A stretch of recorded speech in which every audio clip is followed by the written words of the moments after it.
Olá pessoal, tudo certo? Hoje a gente vai analisar um julgado interessantíssimo e que é cara de prova nos próximos concursos, envolvendo justamente o informativo 611, um julgado da sexta turma do Superior Tribunal de Justiça, o RHC 75768 do Rio Grande do Norte. Pedro, o que é que tratava? Sobre qual era o tema envolvendo nesse julgado?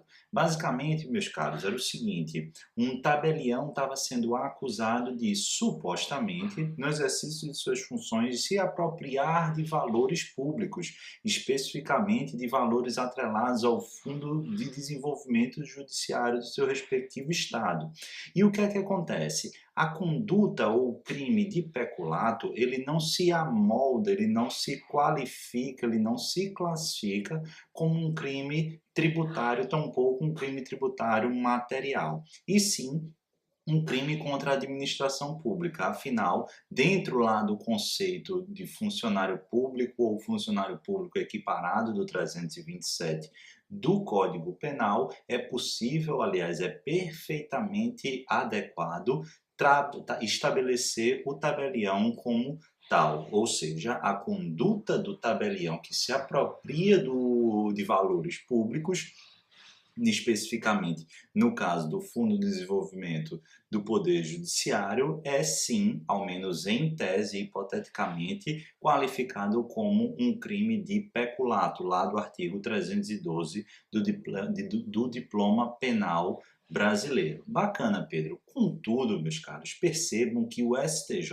analisou a situação a partir de uma argumentação da defesa. O que é que dizia a defesa? Olha, o requerimento da defesa indicava a necessidade de suspensão da ação criminal. E com base em quê, Pedro? Com base justamente na pendência de definição administrativa. Deixa eu explicar melhor. O que é que o tabelião fez? Ele, conversando com a Procuradoria do Estado, ele definiu um parcelamento de débito.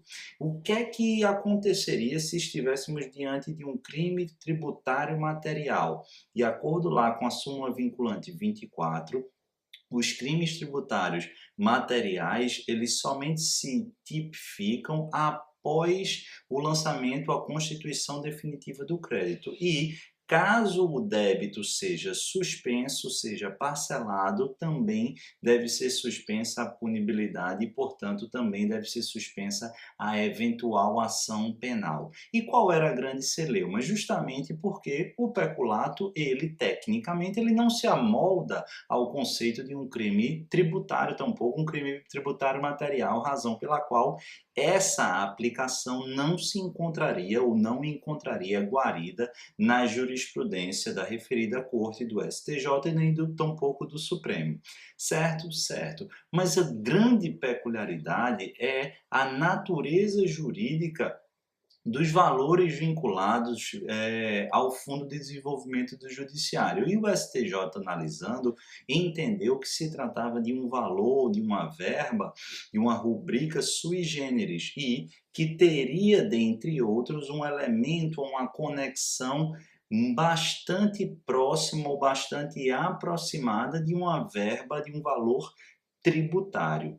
E a partir daí, passou-se a analisar a possibilidade, e presta atenção aqui, de um distinguishing dentro da minha matéria, dentro da seara criminal. O que danado é isso, Pedro? Distinguishing nada mais é do que uma distinção. Nós temos um entendimento padronizado, mas em razão da peculiaridade do caso, a gente supera esse entendimento para esse caso específico. E a peculiaridade era justamente a natureza jurídica ou dos valores ou da rubrica envolvida lá, os valores do financiamento do Fundo de Desenvolvimento do Judiciário. E o STJ disse, olha, realmente, na própria sexta turma, há precedentes indicando que nos delitos que, apesar de atingirem o aspecto patrimonial, atinjam também outros bens jurídicos, justamente o caso do peculato, que apesar de atacar eventualmente a questão patrimonial, ataca sem dúvida alguma a moralidade, havendo violação à moralidade, à probidade administrativa, não há que se falar em aplicação da lógica da súmula 24. Essa é a regra, mas o STJ, através da sexta turma, nesse julgado específico, fez essa distinção. Então, muita atenção aqui. A regra, presta aqui atenção, pelo amor de Deus, quando estivermos diante de peculato, ainda que haja um parcelamento do débito, não há razão per si de suspensão desse processo ou, eventualmente, a suspensão da pretensão punitiva. Contudo, todavia, entretanto, se o seu examinador direcionar para valores envolvendo o Fundo de Desenvolvimento do Judiciário, é sinal que ele quer saber se você está atento a esse distinguishing, e você precisa entender que, diante da peculiaridade da natureza jurídica desses valores, que o STJ disse ser muito próximo ou ter bastante elemento vinculado à natureza tributária no seu conteúdo, na sua Constituição, é sim passível de aplicação à lógica da súmula vinculante do Supremo Tribunal Federal 24, ou seja, para que haja a tipificação, para que haja a consumação, é imprescindível o lançamento definitivo ou a constituição definitiva do crédito. E, uma vez parcelados os valores, suspensa deve restar a punibilidade e,